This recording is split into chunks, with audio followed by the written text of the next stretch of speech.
మేషరాశి మీ ఆశయాలు నెరవేరి కుటుంబ సభ్యులతో సంతోషంగా గడుపుతారు.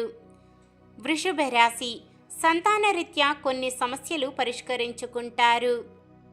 మిథున రాశి ఆస్తుల కొనుగోలుపై ఒక కీలక నిర్ణయం తీసుకుంటారు.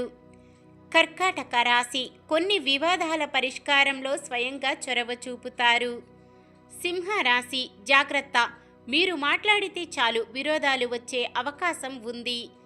కన్య రాశి ఇంటి నిర్మాణానికి తగిన ప్రణాళిక రూపొందిస్తారు. తులారాశి ఎక్కువగా బంగారు వస్తువులపై పెట్టుబడులు పెడతారు. వృశ్చిక రాశి ఏ చిన్న అవకాశం వదలకుండా ఆస్తులు సమకూర్చుకుంటారు. ధనుస్సు రాశి సంతానపరంగా కొన్ని ఒత్తిడులు తొలగుతాయి. మకర రాశి కుటుంబ సభ్యులకు మనస్పర్ధలు తొలగుతాయి. కుంభరాశి వాహనాలు ఆభరణాలు కొనుగోలు చేస్తారు. మీనరాశి వంశానుగతంగా చెందాల్సిన ఆస్తి విషయంలో ఒక సమాచారం అందుతుంది.